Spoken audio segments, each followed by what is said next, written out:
వచ్చిన ప్రతి అవకాశాన్ని మనం పూర్తిగా ఉపయోగించడం. పగలుంటే పగల అవకాశం, రాత్రి ఉంటే రాత్రి అవకాశాన్ని, పేదరికం ఉంటే పేదరిక అవకాశాన్ని, ధనవంతుడు ఉంటే ధనవంతుడి యొక్క అవకాశాన్ని, ఆరోగ్యం ఉంటే ఆరోగ్యం యొక్క అవకాశం, అనారోగ్యం ఉంటే అనారోగ్యం యొక్క అవకాశం ఉపయోగించుకొని పుస్తకాలు చదువుకోవాలి. ద్వార వెంకటస్వామి నాయుడు గారికి కళ్ళు లేవు, కానీ గొప్ప వయలినిస్ట్ అయ్యాడు ఆయన. కళ్ళలోంచి పోయే శక్తి అంతా చెవుల్లోకి వచ్చేసింది ఆయనకి. ఆ చెవుల ద్వారా చక్కగా సంగీతం విని అద్భుతంగా సాధించాడు. ఒక మనిషికి ఏమైందంటే అతను మంచి పెయింటర్, అతను మంచి పెయింటింగ్ వేసేవాడు చేతులతో. ఒకనొక యాక్సిడెంట్ ఏమైంది, ఆ 2 చేతులు కట్ అయిపోయాయి. అప్పుడు ఏం చేశాడు, ఇక కాళ్ళతో పెయింటింగ్ వేయడం మొదలుపెట్టాడు. ఈ చేతులతో ఎంత బాగా పెయింటింగ్ వేసామంటే కాళ్ళతో వేయడం మొదలుపెట్టాడు ఆయన. అంత బాగా పెయింటింగ్ కుంచి అక్కడ పెట్టుకుని చేసేవాడు. అంటే చేతులు లేనప్పుడు కాళ్ళ యొక్క వాల్యూ తెలిసింది. కాళ్ళతోనే నేను పెయింటింగ్ చేయగలను అని చెప్పాడు, చేశాడు. ఏ విషయంలోనూ మనకి కంప్లైంట్స్ పనికి రావు. ఒకటి పోతే ఇంకో దానికి వాల్యూ తెలుస్తుంది కదా, ఇంకెందుకు ఇది పోయిందని ఎందుకు ఏడుపు? ఇది పోవడం వల్ల దాని వాల్యూ తెలిసింది అని సంతోషించాలి కదా.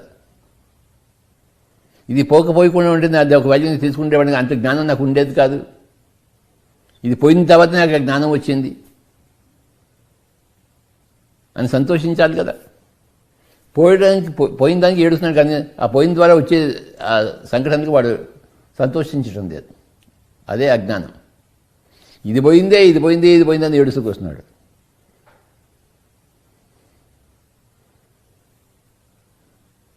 మొన్న ఒకసారి చెప్పినట్లు ఇదే విషయంలో ఒక చైనా వాడికి చిటికిన వేలు వంకరగా ఉంది. అది వంకరగా ఉందని జీవితంతో ఏడ్చాడు వాడు. మిగతా అన్ని బాగుందని వాడు సంతోషించలేదు. ఇది వంకరగా ఉందని ఏడ్చాడు జీవితం అంతా. మిగతా వెళ్ళని బాగుందని సంతోషించలేదు. ఒకవేళ వంకరగా ఉంటే వాడు ఏడుస్తూ కూర్చున్నాడు. ఒకటి బాగలేదు, మనకి 1,00,000 బాగున్నాయి కదా. ఆ 1,00,000 బాగున్న వాటిని మనం చూసి ఆనందించవచ్చు కదా.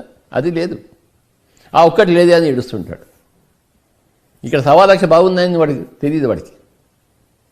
వాడికి బాగున్నా కూడా బాగున్నాయని తెలియదు. పశ్యన్నపిచ్చన్న పశ్యత్ మూడో. వాడు చూస్తున్నాడు కూడా చూడకుండా ఉన్నాడు. వాడు మూఢుడు. పశ్యన్నపిచ్చన్న పశ్యత్ మూఢో అంటే వాడు చూస్తుంది కూడాను, ఆ చూస్తున్న దాని యొక్క వాల్యూ తెలియదు. వాడు కళ్ళు ఉన్నా కూడాను కళ్ళు యొక్క వాల్యూ తెలియదు. నోరు ఉన్నా కూడా నోరు వాల్యూ తెలియదు. శరీరం ఉన్నా శరీర వాల్యూ తెలియదు. చుట్టూ మంచి ప్రపంచం ఉన్నా ప్రపంచం యొక్క వాల్యూ తెలియదు. చుట్టూ ఇంత మంచి ప్రపంచం ఉన్న వాడికి ఒకటే వాల్యూ ఏదైతే బుడ్డి, ఆ బుడ్డి తాగి పడుకుంటారు వాడు. ప్రపంచం యొక్క వాల్యూ తెలియదు, బుడ్డి యొక్క వాల్యూ తెలుసు వాడికి.